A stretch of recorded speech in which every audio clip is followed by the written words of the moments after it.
सम्मान की लड़ाई गुर्जर समाज ने लड़ी है तो अपने हक को पाया है। और हम ना अरबों पे झुके, ना मुगलों पे झुके, ना हमें अंग्रेजी सरकार झुका पाई। और ये तो जो सरकारें हैं ये अंग्रेजों के मुखबिरों की सरकार है, ये हमें क्या झुका पाएगी। अपने सम्मान की लड़ाई के लिए, अपने समाज की सम्मान की लड़ाई के लिए गुर्जर समाज लड़ेगा और हमारी मातृशक्ति भी लड़ेगी। हम अपने सम्मान के साथ समझौता हमारे पूर्वजों ने ना मुगलों के टाइम में दिया और ना आज हम समझौता कर सकते हैं। हमारा समाज वो समाज नहीं है जिन्होंने रियासतों के चक्कर में बहन बेटियों को बेचा। हमारे पूर्वजों ने जंगलों में जीवन यापन करना अच्छा समझा, अपनी बहन बेटियों की रक्षा की। हम उस समाज को के वंशज हैं तो हम अपनी लड़ाई को लड़ते रहेंगे, सरकार को झुकाएंगे। गुर्जर शब्द प्रतिहार सम्राट के आगे से हटाया, ये हमारे सम्मान को ठेस पहुंचाई है। ये सम्मान पर ठेस किसने पहुंचाई है? सरकार ने, लोकल नेताओं ने? इसमें मैं कहूँ तो जो यूपी के मुखिया हैं कहते हैं कि साधु की जाति नहीं होती, लेकिन योगी आदित्यनाथ जी ने ये साबित कर दिया है कि साधु की एक जात होती है और मुख्यमंत्री की एक जात होती है और वो है राजपूत। उन्होंने एक षड्यंत्रकारी तरीके से, जिसमें हमारे समाज के भी कुछ लोग शामिल थे, नेता शामिल थे। हम तो कहते हैं कि शायद उनमें गुर्जर समाज का डीएनए हो ना, उनका डीएनए भी चेक करवाए जिन्होंने अपने पूर्वजों के इतिहास के साथ छेड़छाड़ करवाई, पूरे गुर्जर समाज को बरगलाया। कश्मीर से लेकर कन्याकुमारी तक का गुर्जर उस कार्यक्रम में उपस्थित हुआ और जब वो वहाँ सभा में मौजूद होते हैं तो पता लगता है कि शिलापट्ट के साथ छेड़छाड़ की गई है, गुर्जर शब्द गायब कर दिया गया है। लेकिन तब तो किसी ने विरोध नहीं किया। हमारा समाज उस तरह का नहीं है कि एक कार्यक्रम है और उसमें पत्थरबाजी करे, हुटिंग करे। समाज ने सभी लोगों से राय मांगी, लोगों को पता चला, हमें भी पता लगा कि गुर्जर शब्द नहीं है। विरोध हुआ और उस विरोध के बाद ये नतीजा निकल के आया है कि आज दादरी में पूरा गुर्जर समाज दूर दूर से इकट्ठा हुआ है। लेकिन गुर्जर समाज तो बीजेपी के साथ रहा, तो फिर ऐसा क्यों कर दिया सरकार ने आपके साथ? गुर्जर समाज बीजेपी के साथ रहा है, हर एक समाज बीजेपी के सपोर्ट में था।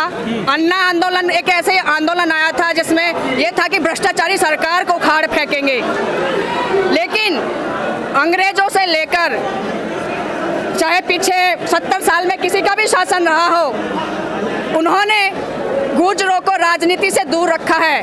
फिलहाल जो भी अब वर्तमान में राजनीति में जो गुर्जर चाहे किसी भी मंत्री पद पर हैं, किसी भी ओहदे पर हैं, तो वो चरण चाटुकारिता करते हैं। जो दादरी है तो राजधानी कहा जाता है गुर्जरों की, दिल्ली एनसीआर में गुर्जरों की राजधानी दादरी कहा जाता है, यहाँ भी दिक्कत हो गई है। यहाँ दिक्कत ऐसा है कि इनको लगता है कि गुर्जरों की आवाज़ को दबा देंगे और ये चरण चाटुकारिता करेंगे, तो चरण चाटुकारिता तो हमारे खून में है ही नहीं। हम विद्रोही कौम हैं, विद्रोह करेंगे और अपने सम्मान की रक्षा करेंगे। उस प्रोग्राम में एक तो सांसद थे मौजूद, जो लोकल विधायक है वो भी मौजूद थे, उन्होंने क्यों नहीं विरोध किया? वो सरकार के आगे ना शरणागत हो चुके हैं, उन्होंने आत्मसमर्पण कर दिया है। उनके लिए सरकार की चंद बोटियां महत्व रखती है, अपने सम्मान को उन्होंने बेच दिया है पूर्वजों को। सम्मान लौटेगा, वापस आ पाएगा। गुर्जर थे, गुर्जर हैं और गुर्जर ही रहेंगे। हमारे सम्मान को तो अरबों से लेकर अंग्रेजों तक नहीं झुका पाए। लेकिन सरकार तो हम आम जनता है, हम ही बढ़ाते हैं, हम ही गिराते हैं। सरकार हमसे है, हम सरकार से नहीं है। आपका विरोध तो राजपूत भी कर रहे हैं ना, ठाकुर जी, वो क्या विरोध करेंगे जिन्होंने अपनी बेटियों को, मैं नाम नहीं लेना चाहता हूँ, मुगल पूतों ने अपनी बेटियों को चंद रियासतों के चक्कर में बिना लड़े उनको समर्पित कर दिया। वो कहते हैं इतिहास में, वो फिल्में आपने देखी होंगी कि वो लड़ाका थी, फलाना थी। अगर जोधाबाई लड़ाका थी तो उसने अकबर का सर कलम क्यों नहीं किया? राम प्यारी गुजरी हमारे ही समाज की महिला थी जिसने तैमूर लंग को मौत के घाट उतार दिया था। धौला देवी गुजरी, मैं इतिहास की छात्रा रही हूँ, ये तो किस्मत खराब थी कि परिवार की जिम्मेवारी की वजह से मैं आगे नहीं पढ़ पाई, लेकिन आज मैं वो महिला हूँ जिसने अपने बच्चों को एक बुलंदी तक पहुँचाया है। क्या मोदी सरकार में इतिहास से छेड़छाड़ की जा रही है क्या? जब मैं 9वीं 10वीं के आप इतिहास पढ़ोगे तो 200-250 शब्दों का एक चैप्टर आता था, गुर्जर प्रतिहार, लेकिन उस इतिहास के साथ छेड़छाड़ अब 7 साल के अंदर हुई है। जब उत्तर प्रदेश में योगी आदित्यनाथ बने मुख्यमंत्री तो वहां से गुर्जर शब्द को हटा दिया। हमारे समाज ने विरोध किया, सोशल मीडिया पर आवाज़ उठाई, लेकिन उसकी कुछ नहीं सुनी गई। माननीय अटल बिहारी वाजपेयी एक सम्मानित व्यक्ति इस देश के रहे, जिनका पक्ष विपक्ष और देश दुनिया कायल रही। उन्होंने सम्राट मीर भोज की प्रतिमा का अनावरण किया, वहाँ गुर्जर प्रतिहार शब्द लिखा हुआ था। आज ये हमारे इतिहास के साथ छेड़छाड़ कैसे कर सकते हैं? जो ओबीसी जातियां हैं उनमें गुर्जर भी प्रमुखता से आती है। जनसंख्या गणना के लिए कोई आंदोलन नहीं चल रहा है। देखो, इस बारे में मैं बीजेपी तो हमेशा चाहती है कि एक दिखावा करती है कि हम दबे कुचलों के वो है नायक है, लेकिन वो हमेशा छोटी जातियों को दबाती है, जिसमें गुर्जर समाज भी आता है। तो ओबीसी कहाँ आंदोलन कर रही है अपनी जनगणना के लिए? भी नहीं, ऑप्शन के लिए कभी गए नहीं, जो दिल्ली एनसीआर गुर्जर है। आपको याद होगा बीपी सिंह प्रधानमंत्री थे, मंडल में विरोध किया था खुद गुर्जरों ने, ओबीसी ने आग लगाई थी राजीव चौक पर। ये खुद अपने बीपी सिंह के एक समय में एक आंदोलन हुआ था, सरकार को झुका दिया था। और आज का जो नेतृत्व जो है करने वाला कोई नेता नहीं है। जब भी कोई नेतृत्व करने वाला नेता होता है वो क्या करता है, समाज को या उस आंदोलन को बेच देता है। पीछे गुर्जर आंदोलन भी बिका है। बात कर, गुर्जर मारे गए थे राजस्थान में बीजेपी सरकार में, तो क्या लग रहा है न्याय मिलेगा भाजपा सरकार में आपको? बीजेपी से तो कभी न्याय की उम्मीद की नहीं जा सकती, क्योंकि इन्होंने हमेशा नफरत की राजनीति की है। एंटी नेशनल जो भी कार्यक्रम होते हैं वो चलाती बीजेपी है, लेकिन आरोप इनका दूसरों लोगों पर कर देते हैं।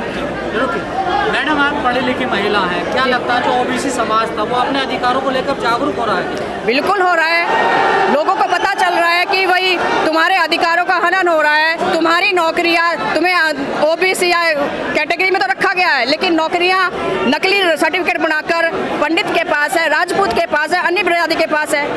ये चीजें अब समझ में आ रही हैं? बिल्कुल आ रही है। सोशल मीडिया जो है इससे लोगों को जागरूक हो रहे हैं और पता चल रहा है, अपने अधिकारियों के प्रति लड़ाई भी उठाते हैं। पर ये भी तो सच्चाई है कि रिजर्वेशन का सबसे ज्यादा विरोध ओबीसी समाज करता है। कौन कहता है रिजर्वेशन का विरोध ओबीसी समाज करता है? क्यों? इतने आंदोलन 72 गुर्जर शहीद ना होते। आपने भी बीपी मंडल जी का नाम लिया। जब मंडल कमीशन आया तो सबसे ज्यादा विरोध करने वाले कौन लोग थे? यही लोग थे। और राजीव चौक पर जो जल के मरा था ना, वो ओबीसी था। राजीव दिल्ली में सबसे ज्यादा इन्होंने विरोध किया। मैं उस टाइम 8वीं क्लास में पढ़ती थी। मेरा जो गांव है, मायका है, वो ऑन रोड है, तो हम बड़े बड़े ट्रकों को भरकर जाते हुए देखते थे। तो वो शायद वो एससी लोग जो बिरादरी थी उन्होंने वो आंदोलन किया था। ओबीसी समाज सबसे ज्यादा विरोध कर रहा था मंडल कमीशन का। उसमें आरक्षण को खत्म करने की बात उठी थी कि भाई आरक्षण खत्म किया जाए, और उस पर एक विद्रोह पूरे देश में फैला था। ओबीसी समाज क्या लग रहा है जो गुर्जर समाज है, जिस प्रकार से में हलचल बढ़ी है कि हमारा अपमान हुआ जी, जिस सरकार में जो पंचायत हो रही है, लोग आवाज उठा रहे हैं, कोई फर्क पड़ेगा? बिल्कुल पड़ेगा। एक व्यक्ति की आवाज़ बड़ी ही मायने रखती है।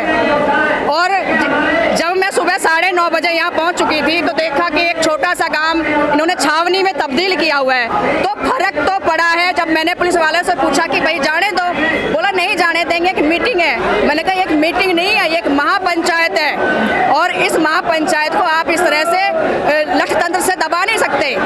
तो वहाँ थोड़ी विरोध करने के बाद मैं यहाँ अंदर आई, फिर पुलिस का विरोध मैंने बर्दाश्त किया। मैंने कहा अरेस्ट करो या फिर हमारी पंचायत होने दो। बोला कि परमिशन नहीं है, धारा 144 लगी हुई है। मगर अगर धारा 144 लगी है तो अरेस्ट करो हमें और लेके जाओ।